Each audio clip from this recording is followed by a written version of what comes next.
What's up, guys? Keith Boykin. Jeff Daniels. As you can see, we're apparently representing local people today. He's got his little Tennessee C10 club going on. I got Buckeyes going on. So last week was a little weird week. I was in class at Tom Ferry all week, and the Feds decided to raise the rate by half a point, and then Fannie Mae came out the very next day and was like, "Hey, we're going to drop our rates." Yep. You think we're good for right now, or you think we're going to have another bump or increase in rates, or? Well, Feds have already come out and said that, February they're going to raise them another 25 basis points. So, Yay! So, the grasp that the Feds are trying to get is to get inflation down. Right. So we're at 7.1%, which is why everything that we buy today is higher. Correct. Right? So in order to offset inflation, right? You got to raise. They're raising the rates. Now, here's the problem that we're having in this market is in a normal market, rates go up, values what? Go up as well. Nope. Go down. Rates go up, values come down. Values are still continuing to climb in our market. Why is that? Well, because they keep saying it's an inventory issue. I kind of agree, but I think that it's a different kind of inventory issue. I think it's a buyer inventory issue, but that's just my opinion. So there's two characteristics of that. One, building is not growing as fast. Correct. Right? But that's this time of year. Right. They slow down during this time of year. It always happens. Right. But at the end of the day, higher rates are knocking consumers out of the market to buy. Correct. Because the values are not declining. No, they're not. They're not really inclining, but they're not declining. They're staying the same. So we're increasing by 4%, 4 or 5%, depending on where you look in Middle Tennessee. But they're not climbing like they were over the last 2 years, which is astronomically high, 20%. 30%. Yeah, it was just stupid. Some markets 40%, but so we're more plateauing at this point. You're taking the first-time home buyer now. Back 10 years ago, they were qualifying at 180, 200. Now they're at 350, sometimes 400, and really what's in that price range are townhomes. If you go and look at the 10-year Treasury bond in the last, just from January to this year, it's got as high as over 4.3. Yep. We're down to 3.5. So what does that mean? That means that rates are coming down. So you see, all the Facebook posts and hey, rates are coming down. You can get into the fives.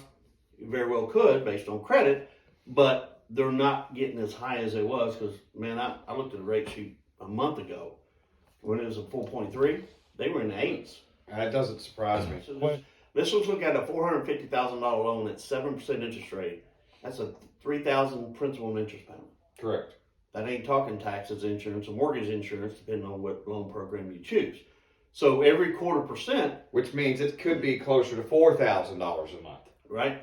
So typically every 0.25% is going to raise the payment anywhere from, could be 20 to 40, 50 bucks, depending on the size of the loan, right? So is that a lot of money? Of course it is. But at the end of the day, rates ain't going down. No. Right? Look at Dave Ramsey. Look at all your financial guys. They're not going down. Nope. You can go find what you're looking for right now and not have to fight 30 people. Correct.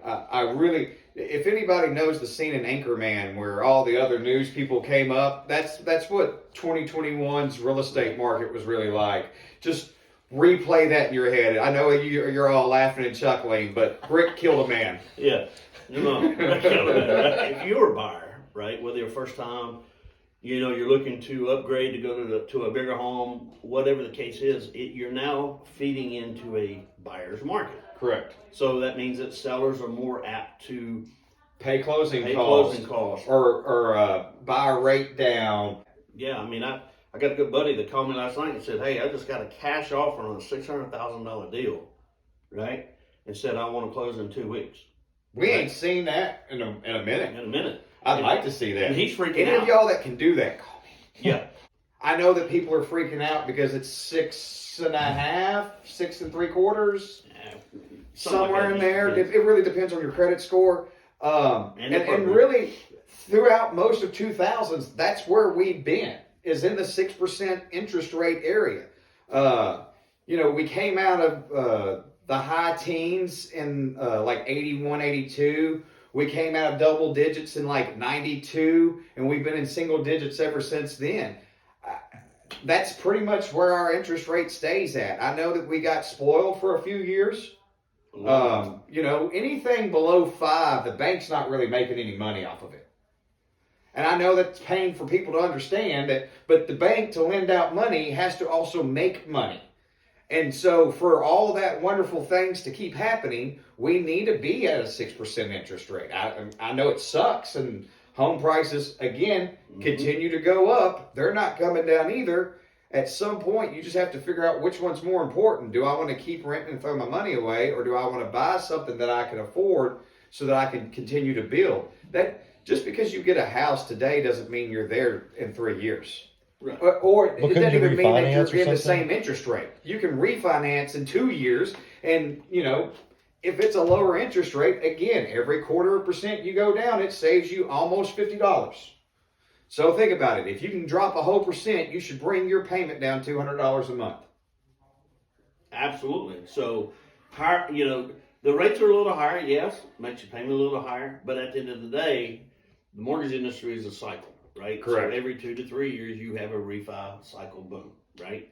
The problem is there's been such a refi boom for 4 or 5 years now. That there's a lot of people locked into good interest rates. Yes, I mean, we call them golden handcuffs. Yeah, I mean, they're locked. But there again, Murphy moves in, life changes. That's correct. Right? You never know what's out there, right? Well, I mean, families get bigger and families get smaller. Just because you got an interest rate that was in the 4s 5 years ago, don't mean that house still fits your needs now. Right. So, the cost of goods are going up, but at the end of the day, now is the time to buy. Absolutely. Do you want to buy at a 6% rate, or you want to buy at a 7% rate? All kinds of different programs out there. But I mean, we've still got programs that will help you with your down payment, help you with closing costs, and then you get the seller to buy the interest rate down, and you come out of pocket with nothing. Do a 2-1 buy down.